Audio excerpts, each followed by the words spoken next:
Okay, so now what we're doing is we're checking for a connection to our MySQL server, then we're checking for our database. So just for now, I'm going to echo out OK. So let's go back and check if this is working. I'm going to just start typing something in here, and you can see that OK is displayed. So that's absolutely fine. We are connecting to our database and our server and our database correctly. So now what we need to think about is the query that we're going to perform on our table. So let's just go in here, and I'll explain a bit about the query.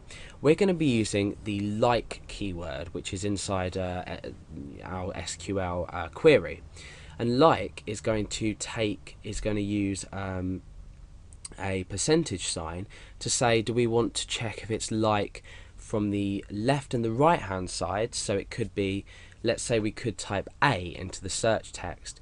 Now Alex Garrett has an A in, Dale Garrett has a couple of A's in, Billy Garrett has an A in, Craig Malcolm has an A in, and so do all the other records. So therefore these would all be returned. Now let me just show you what that looks like. That looks like and then A. So in other words, search text. So if search text equals A, our query is going to look a bit like this. Obviously there's going to be more to the query because we're creating a full query, but we will retrieve all results because all results have an A somewhere in it. If we were to do this, this means search text from the start and then anything afterwards. So what we're doing now is, oh, we don't want to save that. What we're doing now is we're searching for A, and then we could say ALE, so we're searching ALE then anything else. Oh, I don't want to save it again. So yeah, this is the way we're going to do it. We're not going to use a percentage sign at the end of each one, but we are going to use one at the end to correctly display our search results, because we don't want to be searching, with keywords inside of our words. If that makes sense. If not, you'll understand a bit later. And there is another tutorial on this that I've created, so you can go and have a look at the like keyword. So let's start creating our query. Let's go ahead start creating it. I'm going to say select, and what do I want to select from the database? I want to select the name. So if we go into our database, we've got the name here. So I want to select the name, and we're selecting from, and the table is names. So let's go back into our database and have a look at that. We've got names there.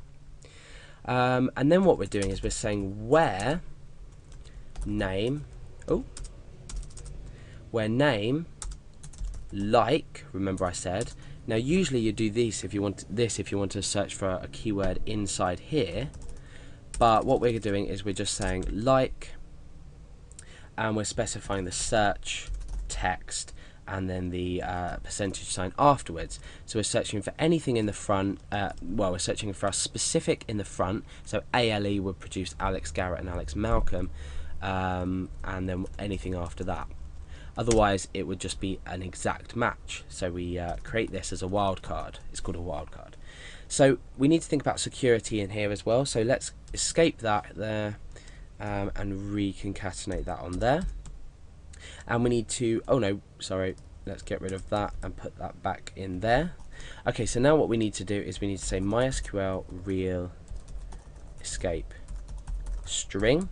I do have some videos on SQL injection that you should have a look at if you don't understand what this function does. It basically protects against SQL injection by escaping certain characters inside of this string. Now we can actually run the query, so query run equals MySQL query, and we've just simply run that query.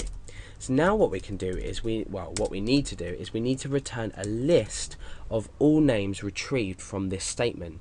So if I type A, there will be, let's go and count, there'll be 1, 2, there'll be 2 names retrieved, because if we start with an A, anything after that is a wildcard. So we've got A for Alex Garrett and A for Alex Malcolm. If we type ALEX, for example, these 2 will still be returned. If we type ALEX space G, then only this record will be returned, because we're matching this part and the rest of it is a wildcard. So hopefully now that makes sense if you didn't understand before. So we need to use a while loop.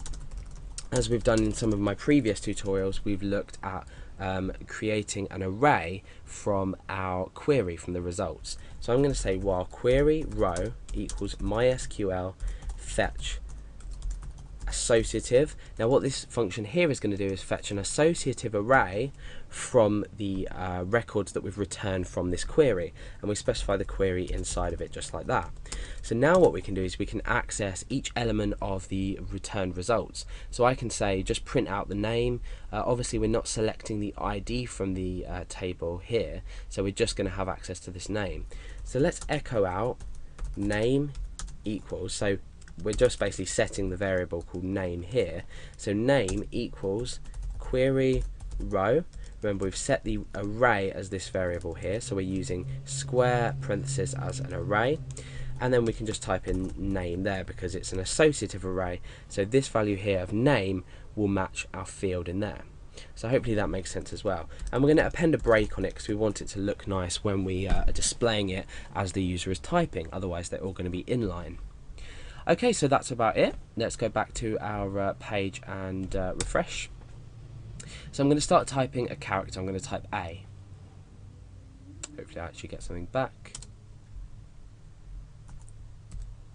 No, odd.